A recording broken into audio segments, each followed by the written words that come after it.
Hey everybody, welcome back to Cure for the Common Game, where we go over EDH decks and we, just pick them out and see which ones we like. And today, we're going to do Zuberi, the Golden Feather.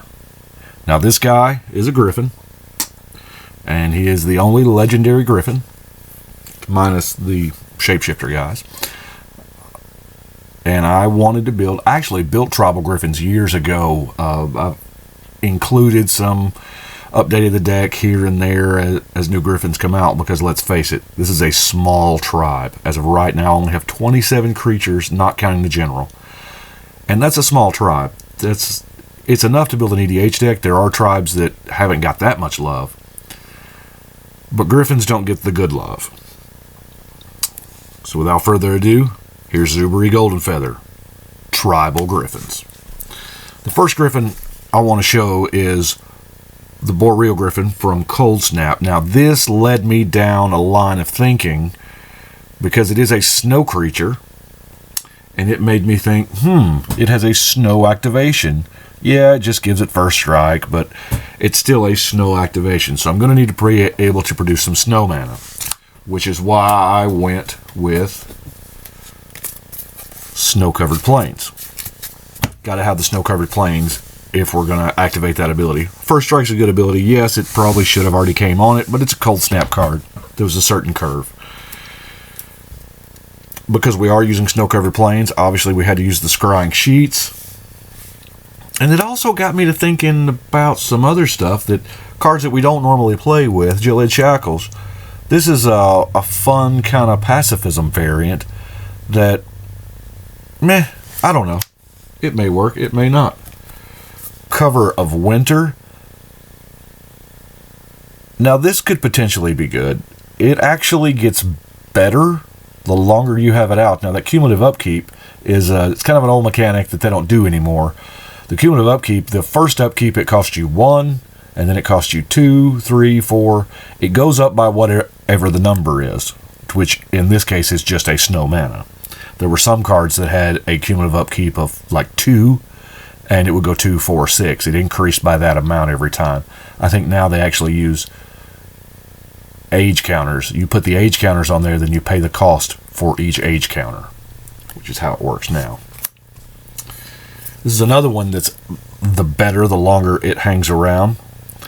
It's a creature enchantment, and it's +3/+3 for each age counter on it. Now, on our general here, this could get pretty good. We don't really have a high mana curve. Most Griffins start at 3 or 4 mana. Our general is 5, so we don't really have an intense curve. Now keep in mind, this is not a serious deck. I mean, we're talking Zuberi Goldenfeather.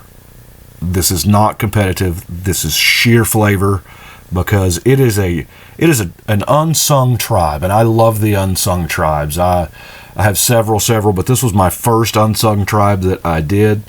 And right now, we're just going to roll through the tribe. We're going to show you the Abbey Griffin. Now, the quality of some of these creatures is not on point with, these are not Baneslayers. These are not Darksteel Colossus here. These are Griffins. So, keep that in mind. This is a 3/2. 3/2, he's kind of big. 2/2. And the upside is most of them fly. I would say a really good chunk of them fly, or have the ability to be granted flying on their own. Now, a lot of these go way back from to Mirage and that era, but like Theros here gave us one. I love the Griffins. It's just when your base stat is a 2/2 flyer, which is pretty much what your Griffins are, you've got to come up with some way, I don't know, to make them good. The upside is when you're running tribal Griffins at the table and people see your general and they read it, they automatically go, oh, is that really tribal Griffins? And I say yes it is tribal Griffins. You do have a tendency to get overlooked. People will not think you're doing much. You know, you're playing a couple of 2/2 flyers, 2/3 flyers. Big boy here, got a 2/4. And you'll often get overlooked until your Griffins start swinging at them for just a ridiculous amount of damage. Because there aren't many decks that every single creature has an ability. Check this baby out. Banding and flying. I'm not going to go into the banding ruling. If you want to know, look it up on Gatherers. Banding. It just don't. We got a few enchantments to keep this guy alive. The Yanaro Griffin. And of course, who could do without the good old-fashioned Wild Griffin? Now, I've got some things here to kind of help them along. Any mono white deck, of course, we obviously need the Armored Ascension. Granted, we probably don't need the flying, but more times than not, you slap the Armored Ascension on your general and you win. If you can make contact, you just win. Holy day. Since we are running a creature-centric deck, I am running absolutely 0 board wipes, I believe. 0 board wipes. So there's a lot of times it just feels counterproductive for me to run Wrath of Gods and Day of Judgments when I'm trying to win with creatures. But anyway, Holy Day is a good solid card. Another good solid card is Crackdown. Now, Crackdown is a card that a lot of people don't know about, because it wasn't printed that much. I think Mercadian Mask here, and it may have seen another printing at some point. Big non-white dudes don't untap. Wow, that affects a lot of decks. Dragons and heck, zombies. A couple of turns, zombies are above that 3 mark. Even elves can get above that 3 mark. It shuts down a whole lot of decks. Besides, obviously, your mono white deck, which is what we are. Declaration in Stone is the closest thing I come to an actual board wipe, because tokens are a thing. They are. And every now and then, this will be the greatest card in the game when you draw it and somebody is going crazy with Relentless Rats. It will earn a spot in your heart then. Dampening Field is another older card that, because artifacts are popular. I mean, I love them. I run them in a good chunk of my decks. But Dampening Field punishes them for it. And I like it. Austere Command, because choices are good. I like choices. This is pretty close to a board wipe. The Cataclysm, for when things absolutely do totally get out of control in your big stompy decks that just throw out 1,000,000 creatures. You know, Storm Herd, I got you right here. Oblivion Ring. Utility. Enough said. Disenchant. Here's one thing that I'll point out. Yeah, I'm not really commenting on Disenchant. It's a pretty straightforward card. But I'm commenting on the fact that as many different printings as there are of Disenchant, I chose to use the white border with the Ice Age art. Now, I like the Ice Age art. There's nothing wrong with the original art, don't get me wrong. What I want to talk about is the white border. I love me some white border cards, which is really weird because I was one of those guys back in the day when Ice Age and it was Type 2, or I guess Standard now. One of those guys, we all wanted the black border versions of the City of Brass and the originals. Black border was synonymous with originals. Now, the core set used to be Alpha was black bordered, Beta was black bordered, and from Unlimited, 3rd, 4th, 5th, 6th, 7th, 8th, and 9th were all white bordered. And anytime, the rule of thumb that they used then was the first time a card was printed, it would be in black border, and then successive printings after that, reprints, would be white border. And this held true. They did some dual deck stuff like the Beatdown and the Deck Masters, things like that. But white border, starting with 10th edition, they went back to black border.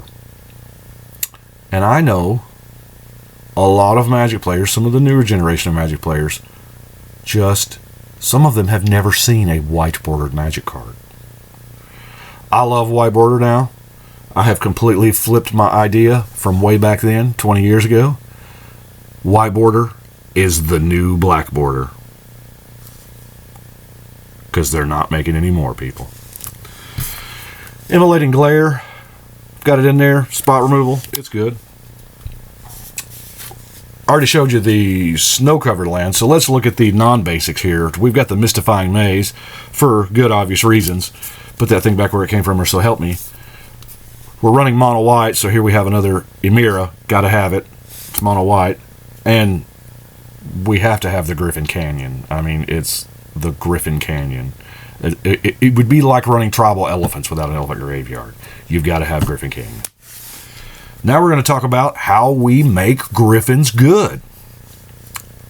Yeah, that's a lofty goal there. Well, the first card I want to show you is Door of Destinies.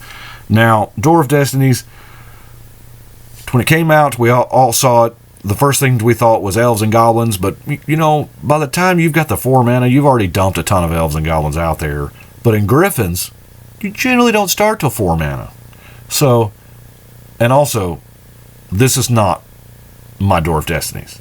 This is my Griffin-door.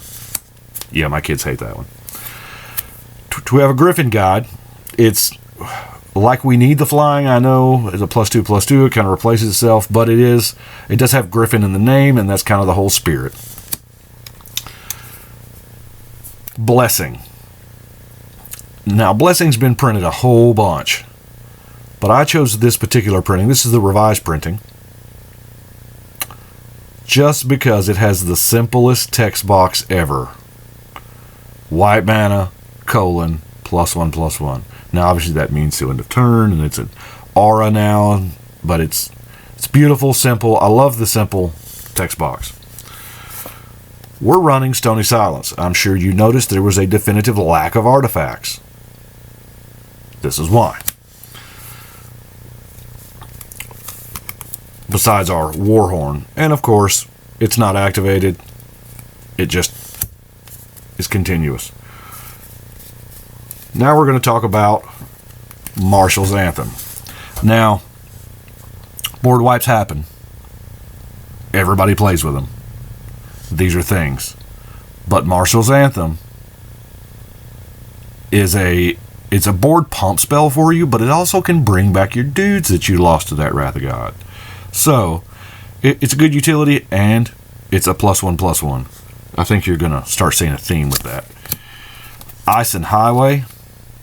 Ice and Highway is Homelands does not get enough love, probably because, you know, it's Homelands. But Ice and Highway is really good simply because all your white creatures gain Planeswalk. That, hands down, is 25% of, you know, the colors of Magic. So, or 20 anyway. Bad at math. Sarah's Blessing. Now you're going to give them all Vigilance. Obviously, this card was printed before Vigilance was keyworded, but Vigilance. Cathar's Crusade. Now, I love my girl Avison for giving us this one. This is really good in creature decks. Costs a little much at 5 mana, but once you get it down, it is worth it. Absolute Grace. Now, you got to be careful with this one, because it says all creatures. Not just yours, all creatures. I use the Grace instead of the Law because protection from black means a little more to me than protection from red. We have Sarah Aviary. Heads up, Homelands again. What's up? All flying creatures get +1/+1. Now, your Angel and Dragon players are going to love this. Kind of a unspoken truce, kind of love it. When they get +1 to their team, if anybody's got that ridiculous Storm Herd. But it's good and it's solid. It is Enchant World.